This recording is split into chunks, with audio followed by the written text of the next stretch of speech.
So we talked about eagle behavior. What is eagle behavior? Who can tell me? Respect through your eyes, looking at people when they're talking to you. There you go. Being respectful, using your eyes, looking at people when they're talking to you. What else? Walking beside or behind. Walking beside, not in front. Beside or behind. Exactly. Good. What else? Eagle behavior. Yes, Mom. Please and thank you. Yes, Mom. Absolutely. And when they need to, that's right. Excuse me, Mom. Excuse me, Dad. May I please? And when they're having meals. Yes, all those table manners, chewing with their mouth closed, elbows off. Not, ew, I don't like this. That would be the turkey behavior. Okay, we've got the turkey up here. He's all waving at us. Super cute little guy. So turkey say, hey, Mom. Those things, not okay. I'm thirsty, give me. They do the demanding. I love it. Give me water, please. That is serious turkey behavior. We don't approve of turkey behavior. We encourage the eagle behavior so our children can be the best that they can be. I'm learning how to use this. Okay, we did that one. All right, attachment is a two-way connection. We talked about that. We love the child loves us back. Mom loves the child loves mom back. Dad loves the child loves dad back. A lot of times as parent, we feel how much we love the child. And so you'll often find parents that are like, oh no, we don't have attachment problems because they feel how much they love the child. They're attached. But without it coming back, it's not a healthy attachment. And there is also insecure attachment where the parents are, oh, we're attached. He has to always be with me. He follows me to the bathroom and screams and cries if the door's closed. He has to sit on my lap. I can't leave him. That's anxious attachment. They're like, I have to control you or you're going to abandon me and I will lose you. They don't trust that that relationship is going to last and mom will come back or dad will come back. All right, so anxious attachment also can cause confusion to parents. When we have healthy attachment, we have better self-esteem. Well, what's the big deal about self-esteem? I call it self-image. I have a problem with self-esteem, the term. I like self-image. When we have a good self-image, what kind of friends do we pick? Right. People that are like us. Okay, I'm a good person. I want to hang out with good people. I want to do wonderful things and move forward. I want to be with other people who want to do wonderful things and move forward. If I have a low self-image, you know what? My birth mom threw me away like garbage. Foster care, they bagged my stuff up like trash bags and took me and my garbage out to the curb because I am trash. And thrown away by this many foster families. So their self-image is down here in the garbage. Who are they going to hang out with? Right. The other children who are making very bad choices with the drinking and the drugs and the whatever stuff going on. And then the parents go, those children are slime balls. I don't want you with them. And the child's saying, but those children are just like me. So if you're saying they're losers, you're saying that about me as well. So when we build their self-image, I believe in myself. I believe I can do things. I believe I'm capable. They hang out with other young people that do the same when they're in their teen years, and that being with their peers is a very important part of development at that point. And we've got to get in there and get it done right or we have a problem. Now, in our culture, we are taught to overdo self-image. You are the most important student in the school. You are the most important student in the school. You are the most important student in the school. Well, really? We're all the most important student in the school? They have a birthday party. Everybody has to get a gift. They have a soccer game. Everybody has to get a trophy. You know, my husband's grandmother was born in 1886. She lived with us till she was, she lived to 97. His mom lived to 98. And she had a pen that she got in the 6th grade because she was the top speller. It was one of her most treasured possessions. And she was so proud of her ability to spell. She earned it. She knew she was a good speller. It wasn't, oh, everybody's good. I work with a lot of children with fetal alcohol issues, and Roland and some of the others of you have also met Sprout. But when Sprout was a little guy on the bunny slope, the ski instructor, he's doing the snow plow, he's like, 5 or 6 years old. The ski instructor told him he was a very, very good skier. So in high school, he hadn't skied since then. In high school, he's going to join the ski team. He might even go to the Olympics. I'm like, you haven't skied in 15 years, whatever, 14, 13. Yeah, but the ski instructor said I was a really great skier. He was going to go do a black diamond, which is like he's going to die. You can't just start. You start on the bunny slope and build up, some greens and stuff in there. Because he'd been told, you are really great at this. But there's a little gap in the skill level that needed to be built. They did research on telling children they're smart. You are smart. Shoots them in the foot. They do less schoolwork. And we have huge problems because we've said it the wrong way. And we're all told to tell them they're smart. And our children are brilliant at looking really a notch above. So they hear it all the time. Then they won't do their schoolwork. Like, oh, gee, why are you saying that? And people in the grocery store say it, the teacher says it, the church people say it, the neighbors say it, the relatives all say it. So they hear it nonstop. I'm so smart. Why would I have to waste my time listening to this teacher? I'm smarter than the teacher. There's a plan. Well, no. So I wrote a whole blog on that. It's on my website if you have spare time to read my blog. But I got all the research together on what words of praise are helpful, what words of praise are destructive. They did research at Harvard. They did research with the Notre Dame sports teams on how we praise them and what their performance is afterwards. And they found using positive encouragement toward what they're doing or what they have accomplished is much more powerful, actually the opposite, of praising them for you are smart, you are beautiful. That kind of you are kind of a all-encompassing. So anyway, praising our parents, we need to do it right. Praising our children, building their self-esteem. The best way to build it is for them to do something and then you point it out. Look, you just had a really great idea there. That was good thinking. They get that enough, they're like, you know what? I can problem solve. I can do stuff. It's like, yes, you're able to do things. Okay? So, ability to manage impulses and feelings.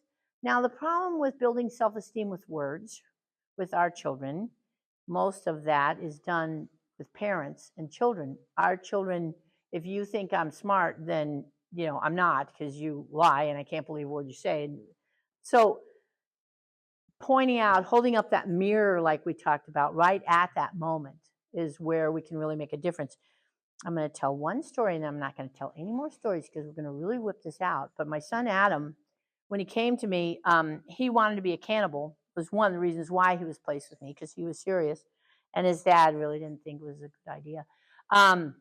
And he had tried to kill his mom 3 times. And some people have low tolerance for that.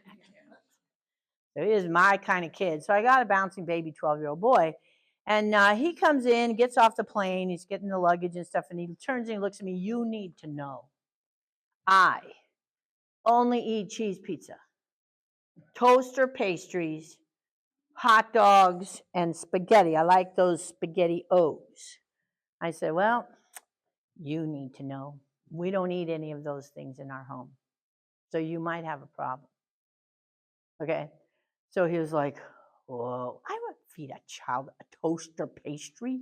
What? Anyways, I'm sure for dessert, but not for a child for breakfast before school. Anyway, they serve them in the cafeterias in the public school. So the children eat a healthy breakfast at home and then go load up with a bunch of garbage and go to class and have meltdowns with red dye in them and everything. I'm like, whoa. Anyway, so yeah, they're free. Come get your healthy meals. So we have a teepee at my house. We still have it. It was supposed to last for 10 years. We've had it for over 20. But anyway, we used to go out and do craft projects and stuff in the teepee. We had a creek behind our house. Now we have the Colorado River. But we'd go across the creek and sit in the teepee and do art classes or have lunch or something. Just, my children couldn't go out in public, so we had cool places to go at home. So we're sitting in the teepee. And I had gotten some stuff at the deli, and we had sandwiches and everything, and they were all putting stuff on their plates, and then we took our plates out to sit on the stumps in the teepee and have lunch. So my son Adam has this fork full of food, and he's just looking at it, and his nostrils are flaring, and he's just looking at it, and he's sitting next to me, and I'm just kind of observing. And then finally he goes,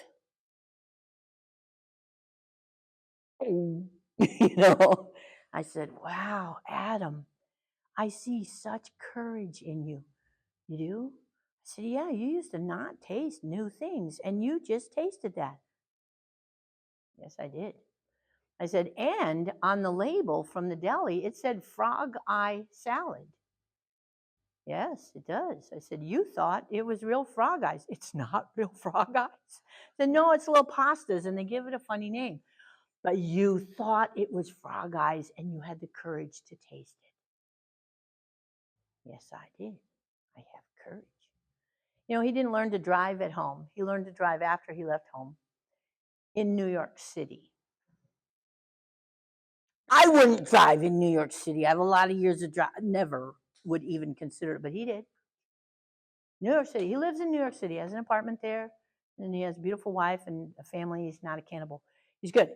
But I'm just saying, pointing out that moment when they are reaching, growing, showing some skills, and he has tremendous courage. Just amazing. His first job, okay, somebody who's pretty fearful. I mean, he spent his first 3 months in school under the desk on the floor. Okay, fearful child. And what do you think the worst occupation, job, for a person who's afraid? Worst job. What do you think? Public speaking would be one. Fireman, firefighter. The windows on high rises. Even scarier. Even scarier.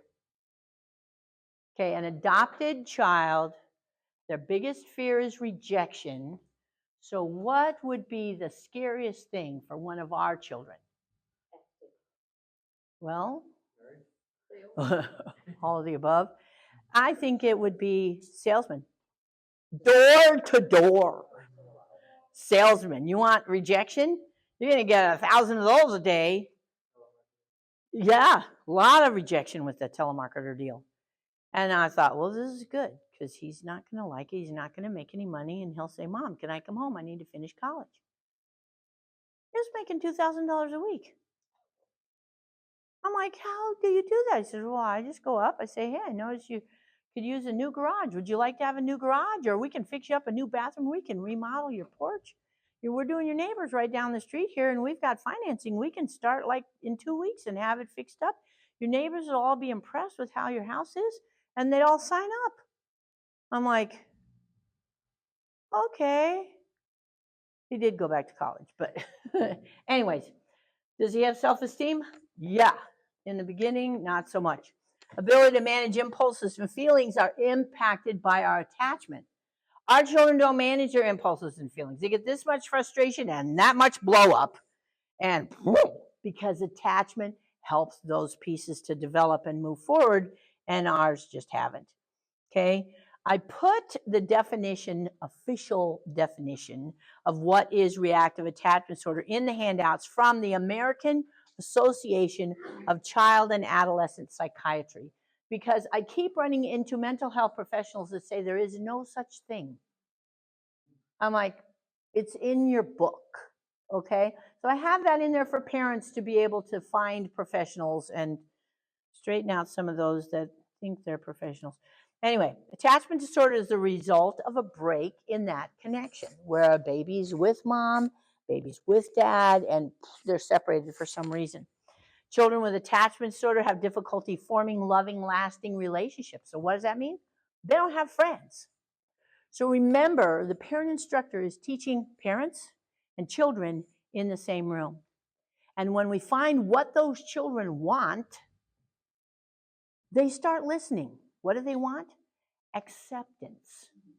They want the other children to accept them. but they don't know how to do it, so they just don't trust them, so they just control them, and then the children reject them, and they have no friends. They don't even know what a friend is. I mean, because they haven't had one. So it's huge for them. They will grow up and be lonely. Long-term relationships aren't going to last for them. They'll just crash and burn. And we don't want our children to grow up and be lonely. I mean, we were doing matchmaking out there at lunch because we want our children to have somebody special that they come home to that fills their heart besides the dog. I mean, that's always good too, the tail wag of the dog, but not the same. Not the same. All right, so they're going to have difficulty forming loving, lasting relationships. They're going to fail to develop a conscience. Our conscience is that little voice that says, oh, bad idea, don't do it. It's not the right thing to do. When we don't have a conscience, we can lie and not feel bad about it. We can steal and feel absolutely fine with it. We can hurt somebody and feel, look at how powerful I am. I'm so good at this. No remorse. They don't feel bad about what they do. They feel good about what they do because they got twisted. And I wrote a whole blog on what is reactive attachment disorder, and I called it Twisted by Trauma. And I drew a heart with barbed wire wrapped around it and blood dripping, because that is, to me, attachment disorder. They're like, whoa, I need to protect myself. I'm going to put barbed wire around my heart so you will stay away. The barbed wire pokes both ways. Twisted by trauma, because there are people who go through all kind of terrible trauma. Mother Teresa went through terrible trauma, okay? Came out terrific, loving, and wonderful. Gandhi had a rough young life. Well, what's the difference? Why do some end up twisted and some don't? The research Dr. Bruce Perry said there was one person who loved them. That one person was the anchor that kept them from twisting. But some of ours did not have that one person to love them. So they twisted in knots, barbed wire around their heart. And then they push people away. They're afraid. So they don't have a conscience, or they have little conscience. It depends on how it's developed and how it hasn't. And I teach the parents how they can assess the conscience the child has and what they can do to impact it. And you know what step number one is to impact and grow a conscience? They have someone they respect. One of the reasons why camp starts with respect, and we are so super strict on yes, mom, yes, dad, may I please. Every step of the way that respect is there because it's so, so important. All right, they don't learn to trust. When you don't trust somebody, you're not going to follow them. You're not going to learn from them. You're going to avoid them or try to control them, or you're wrong. So there's all kind of battles just from this one issue. And the root of the problem is the attachment. They do not allow people to control them due to trust issues, severe issues with authority. So they're going to work for their first employer the same way they work for their mom. How long are they going to have a job? Woo! Yeah. Well, that's their food money. So our children without attachment are going to end up lonely and poor. The exact opposite of what we want for our children. We want them to be loved and happy. I want mine to have a huge house with a pool and a barbecue grill so they can have me over to dinner. That's what I want. So, yeah, understanding attachment. Studies show a whole bunch of stuff there that's in your handouts you don't need. Parents get confused. Okay, parents. They're just between a rock and a hard place. Vice grip, just squeezing on their heart. And they're like, what do we do? How do we take care of this? They often try best traditional parenting, what they were raised with. Some of them it was lectures, some of them it was a spanking, some of them it were taking your soccer ball away or your cell phone or whatever. Nothing works. Nothing works. We use a program called Heart Math. When the therapists bring the children for therapy at the ranch, the children do heart math twice a day, and the children who lived with me did heart math twice a day. And then we were talking about doing it at camp, and I said, you know what? The moms are really stressed, and the dads. I said it like that. The moms are really stressed. Oh, right, yeah. Oh, and the dads. So we should probably have them do it too. So that's what I was thinking. I was so wrong. I thought, the moms are the ones that are under attack because mom is the target. A birth mom broke their heart, so they're going to take it on anybody whose name is mom. So they're way worse for the mother figure. And if we have a dad who's home full time, he's going to be the target. If we have two dads, one of them, whoever's the most nurturing, is going to be the target. Okay, so that's who they go for. Well, I was so wrong. We put the moms on the machine, and they had a lot of stress. The HeartMath shows how stressed you are, and it shows you how to help get control of your heart rate and your breathing and everything, so that you can lower your cortisol levels, your adrenaline, and live longer and be able to think straighter, because we can't think straight when we're all stressed out. We put the dads on there, one whole camp of dads. Every single one of the dads was in the heart attack zone and could not move out of it. They all hated the program because they felt helpless and frustrated. I'm like, what's up with that? What's up with that? A dad's like the fix-it guy. A dad feels like he's the protector. He can't protect his wife. I mean, my husband would come home and I'd be like, oh, and then she did this, and then he did that, and then this happened, and then that happened. And he's like, man, I'm not here. How can I fix it? Oh, you can't fix it. I just need to tell somebody, okay? But he wanted to fix it, and he felt helpless that he couldn't fix it because I was under attack in my own home. And getting rid of the children was a solution, but it's not a solution that works for me, so I'm not going there. All right? So I did, though. I did one time give up on a child. He came in the first day, he attacked me. We were on the floor for 4 hours. He was raging, spitting, kicking. I didn't know CPI at that time, or we wouldn't have been on the floor, okay? But, whoa, he was a mess. Dinner was late. I couldn't cook dinner because I'm holding this raging child. It was awful. And every time I tried to let go of him, he'd hurt somebody else. And I just had to contain him for safety till he got calmed down. And a year later, I'm thinking, you know what? I've never given up on a child. I'm not giving up on this child. Where would he go? And there he was. Attacked me. I'm on the floor holding him another 4 or 5 hours. Dinner's late again. I thought, it's been a whole year. Nancy Thomas, what kind of ego do you have that you think you are the only one that can help this child? You're wrong. You don't have the tools. He's exactly the same as the first day he came. You've put everything into it for a year. He's not getting any better. You don't have the tools he needs. So I called up the therapist. I said, I don't have the tools he needs. He needs to go. So they, took him and sent him somewhere else. Well, when he was 22 years old, he called up.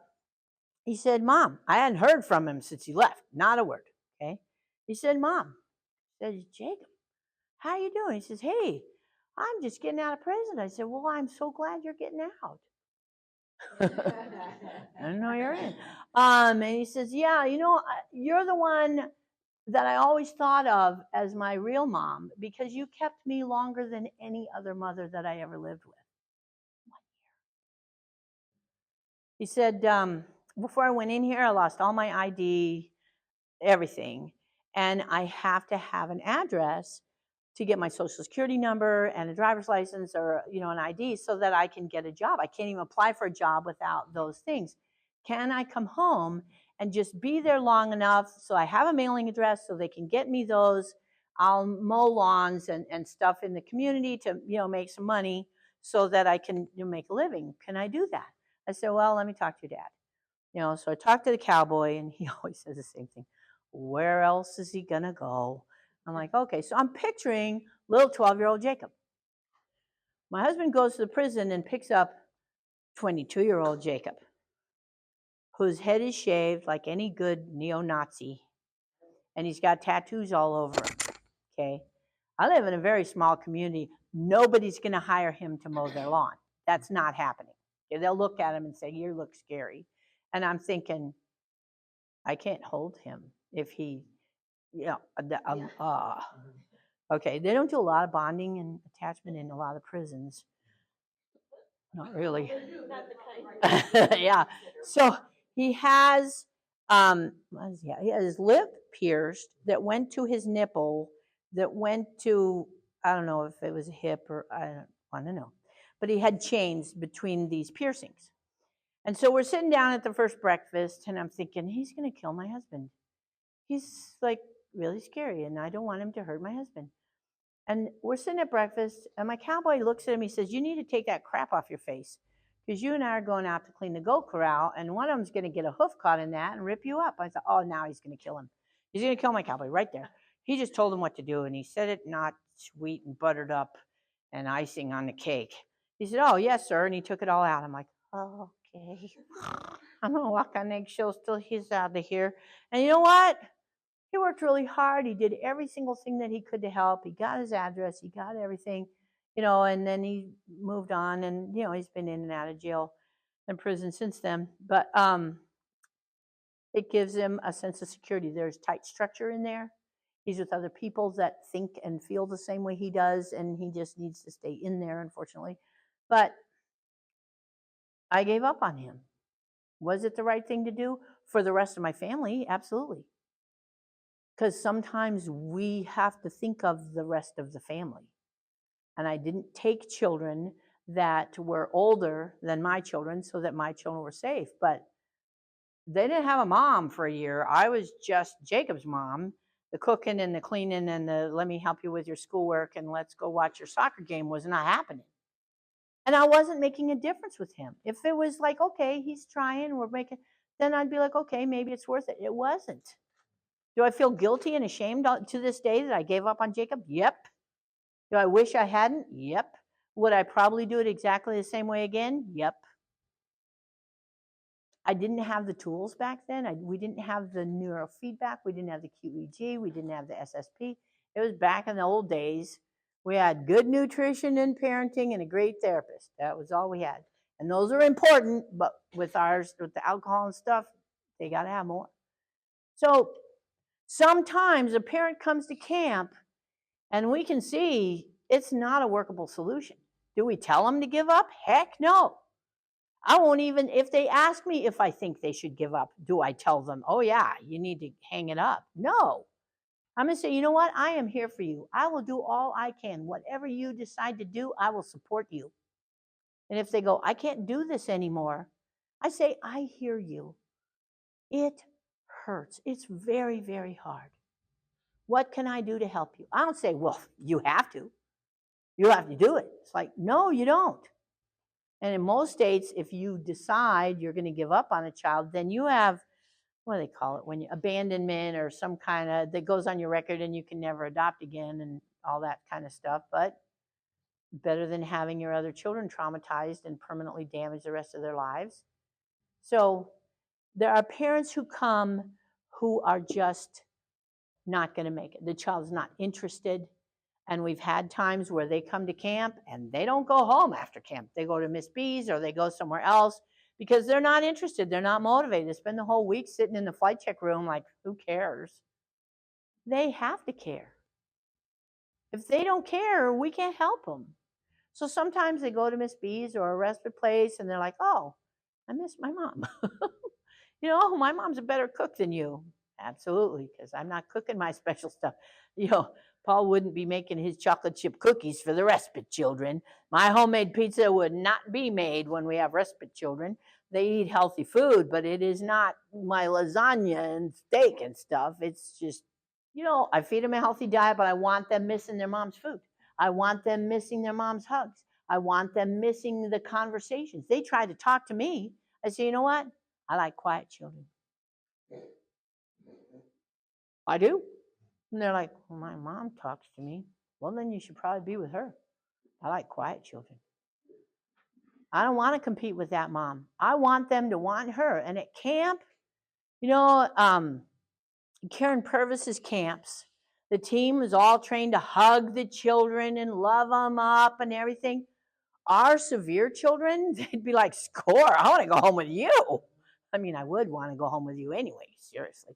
But, if you could pick any mom in the world, we have some amazing people on the team that would be incredible moms that they're like, hey, you're all fresh and not tired and ready to go. And she's pooped. And she's cranky because she's pooped. I'm going to go home with you. But one team member who came to training and decided to do it her way no matter what I said. And we do not hug the children. We want them to get their hugs from mom and dad, not from us, okay? So We don't hug the children. She said, these children need love. Yes, they do. Absolutely. From their parents. Do we love them? Yes, but we don't let them know. And do I want to take some of them home with me? Yes, but I don't let them know. Don't tell the cowboy. Anyways, so she was hugging up the children, and they were drawing her pictures. Who are they not drawing for if they're drawing for her? Yeah. At the end of camp, it was unbelievable. She's standing next to me. A couple of children are driving away, tears pouring down their face to leave her. How does that make a mom feel? I'm giving my life, and you're with that person for 1 week, and you want her to be your mother? And the team member was so proud of herself. Look at what a bond and attachment. What did she do? Rip the child's heart out. Yeah, the mom and the child, absolutely. We don't hug the children. Do we love them? Do we pray for them for years?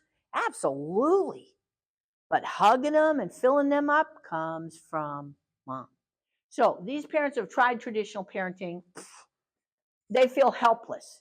How many of you love to feel helpless?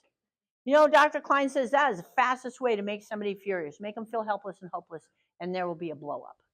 I'm like, I can understand that. I've been helpless and hopeless after surgeries when my poor cowboy, I was talking to somebody he has to cut my toenails and put my socks on. I was sitting in the hospital bed and I couldn't comb my hair. I said, you know, the girls are coming to visit. Could you please comb my hair for me? He's like, okay. He's an engineer. They don't comb hair, you know. So he's like doing the best he can to put a bun thing. And oh, thank you so much. It just felt better to not be all over the place. And the girls came in and they're like, Mom, I said, hey, your dad did it. There's love in there. Okay, you want us to redo it? I said, no, I don't. I like it this way. Okay? So other people don't understand and they often blame the parents. You're not doing it right. You just need to love the child more. How much love does it take to love somebody who hates you? Somebody who destroys every bit of fun you try to have, shreds your house. How much love does that take? A whole lot more than they're pumping out on their healthy child, you know? So people don't understand. I've been told in the same day, I'm too tough and I'm not tough enough by different people. Well, which is it? How do they know how much this child needs? And people say, you treat this child different than you do that child. I say, absolutely, I'm glad you noticed. But other people get their feelings hurt. Oh, it's not fair. Yes, it is. This child has special needs. And I share with the parents so they can share with the grandparents and whatever other people are out there. It's like you have a child with diabetes. Okay? You have healthy child with diabetes. You take them both to a birthday party. Should they both have a huge piece of chocolate cake because it's fair? What could happen to the child with diabetes eating a load of sugar like that? Could end up where? In the hospital. Absolutely. This child has special needs that need to be taken care of. Okay, then you got the child there, you got the needle, you're getting ready to give him insulin to keep him alive. Can you imagine having to stick a needle in your child off and on throughout the day to keep them? I can't imagine as a parent how hard that must be. So you're there getting ready to inject your child, and they're getting ready, and the neighbor comes by. I never gave shots to my children, and they're just fine. Then the child's like, yeah, you're some kind of a nut mother. She didn't give insulin to her children. Why are you doing this to me? It's wrong. Does that help the mom in any way? Does it help the child? But they do it all the time to our children with special needs. Okay? So we give too much freedom, too much to a child with attachment disorder. They end up in the hospital, the psych hospital. They don't feel safe. They're like, where are the boundaries? Where are the rules? Where's the crash, burn, blow up? Yeah. All right. So other people don't understand, often blame parents. Parents become overwhelmed and exhausted by the situation, often developing depression or post-traumatic stress disorder. We were talking earlier about a couple of team members that got hurtful. Why were they hurtful? Right here. Depression, PTSD, you can't think straight. You don't even realize you're stepping all over people's hearts. because your heart's so broken you can't see what you're doing. I don't judge and condemn them. I'm just saying, let's get you some help. What can I do? How can I lift this? So the parents, they come in. I tell them, you got to hug your children. They need 12 hugs a day. Lots and lots of cuddle time. You got to hug them. The structure has to be in place. You got to call flight check, flight check. They don't say, yes, mom, call flight check. They take one step in front of you, call flight check, flight check, flight check. And they're not. And the team at the team meeting is like, oh, they're still not calling flight check for the children walking in front of them. They're not paying attention. They're talking to other parents instead of, and I'm looking at, got a parent with depression who can't hear me. I'm trying to put information in a brain that's on overload. At one camp, we did our talk, and then I was doing a break, and one of the moms, I try to be silly off and on, especially with the parents. They just need to laugh and let go, and loosen up. And this one mom, like, all day. And it wasn't right after lunch like you guys all look right now, okay? It was like in the morning, okay? And she was, ugh. So on the break, I went up to her and I said, you doing all right? I don't have any support. Nobody understands how hard it is. I said, I know. And her husband's standing over there like, I said, sir, your wife has this bucket of tears running down. She needs your arms around. I can hug her. Who does she need a hug from? Yeah. So he's like, oh, okay. So he's holding her. And she's got her head there. Nobody, I'm all alone and nobody. His arms are around her and she's telling me how alone she is. I'm like, okay, not good. So I said, when was the last time you thought of killing yourself? She said, every single day. Well, he stopped and went, like, hello, your wife is crashing and burning. I said, you might want to get with a doctor. They've got some medicine that can help you to feel better while you're sorting things out. You've given so much, there's just not anything left because you've just given and given and given. She said, my husband's a physician. He might be able to hook you up for some help there. He didn't even recognize depression in his own wife because he was maxed out. How can the child bond to a dead mother? She kills herself, we lose her. So I could judge her. She doesn't know. She's not even listening. She's not laughing at my jokes. She's not calm. Like, look at her. What is wrong with her? She hasn't learned a thing. She's been here all week. She hasn't learned a thing. I can do that and be so wrong. Or I can go, what can I do to lift this mom? How can I help her? What can I do that's going to impact depression? Exercise, fresh air, drinking water. She still needs professional help. Okay, I'm going to guide her there as much as I can without getting her defensive. When I was ready to crash and burn with depression, I didn't see it. And my best friend said, you know what? You might want to go and see about getting some Prozac or Zoloft or something. I just burst into tears and hung up, and I called another friend. I said, do you know what she just said? That she thinks I need Prozac or Zoloft or something. And he said, well, I was kind of thinking the same thing. I'm like, what kind of friend are you to say that to me? There is nothing wrong with me. Okay, just that tone of voice is not Nancy Thomas. I didn't see it. I didn't know. I thought when you were depressed, you were sad. And I wasn't sad. I was just exhausted. Anyway, then I crashed. And I laid there in bed for 2 months. And then I said, okay, I need therapy. I already know what the therapist is going to say because I've been in thousands of hours of therapies with the children over the years. I know what they say and how they say it. I don't know why I'm going to therapy. And I don't know a therapist that does adults. So I thought I'll just ask everybody who comes in here who a good therapist is. And when I get the same name 3 times, I'll call that person. That was because I couldn't think straight on. So I called that person and I went in there and I had to write everything down that she said and I couldn't even spell. So she wrote it down and gave it to me. I'm like, okay, I'm supposed to, okay, I got this. And I just kept going until I could sort things out and start thinking straight again. It took me 1.5 years to be able to remember and to think straight. It burned the circuits up in my brain so bad. I mean, I was like, I drove to the grocery store. I got in my car, drove to the grocery store. I stood out in front of the grocery store. I didn't know how to buy groceries, and I didn't know how to get home.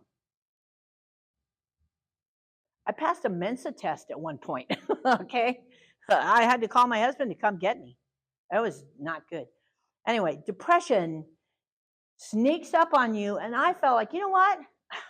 I can juggle 7 psychopaths. I don't need 8 hours of sleep. I can get by on 4 or 5. I have things to do. I got to get my children to bed. I got to get the crafts ready. I got to have the meals lined up. I got to take care of the school things that need to be. I got stuff to do. So I put them to bed. I worked until I literally fell out of the chair. That's how I knew it was time to go to bed. That was how I knew it was bedtime. Whoop, fell out of the chair. Time to go. Okay. And then I was up, making sure the breakfast was ready, totally grinding the wheat, the healthy meals, doing everything, taking care of the children. And people say, you need to take care of yourself. Right. I don't know what that is. But everybody told me I need to take care of. What does that look like? I have no clue. What? Go get my nails done? I don't think so. I mean, I don't know. So when I had depression, the therapist said I needed to go get a massage. A massage? I thought that was for hoity-toity rich people because it felt good. Like, what? A massage?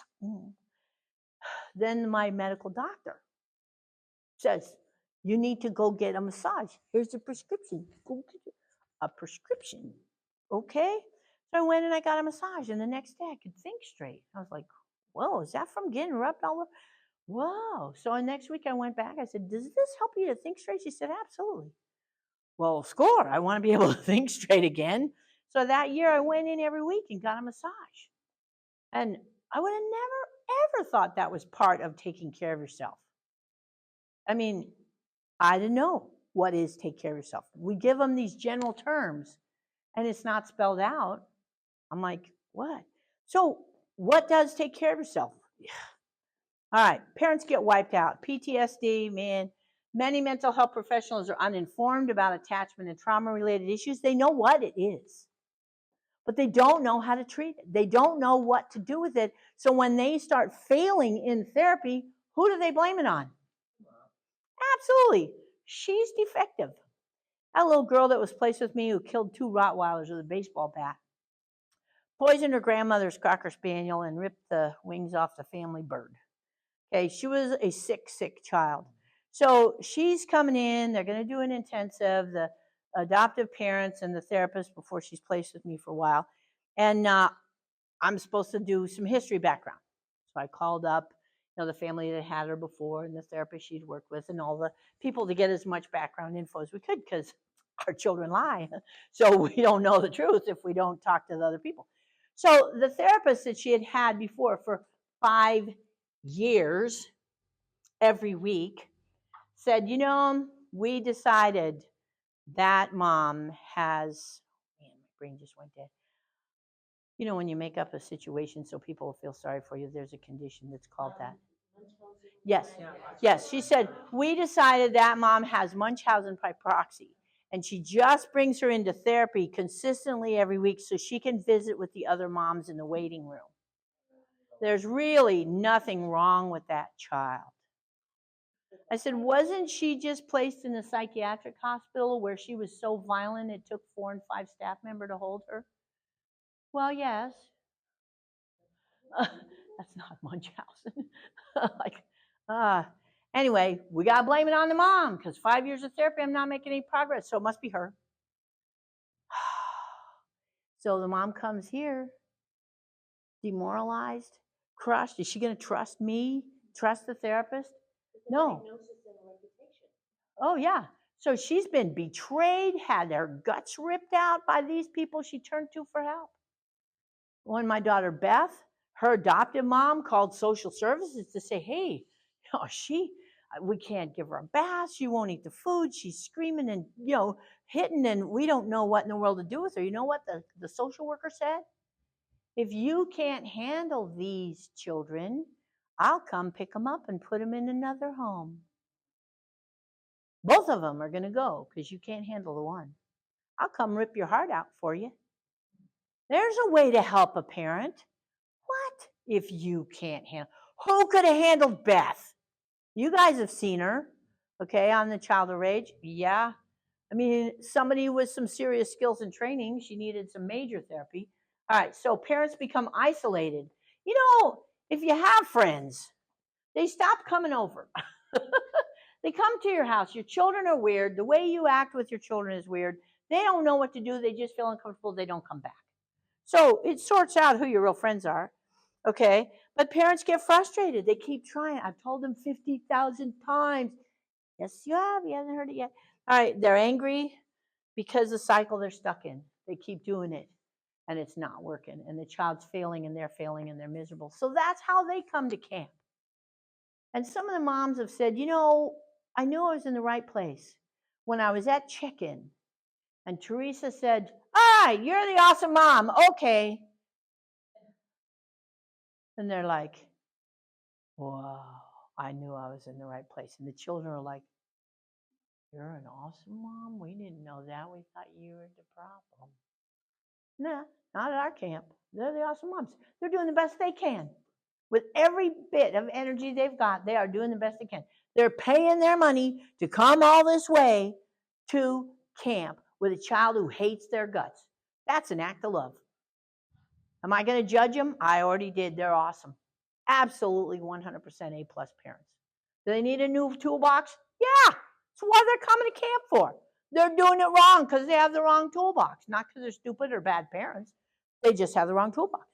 That's what camp's about. We're going to give them the right toolbox. We're going to help them use it.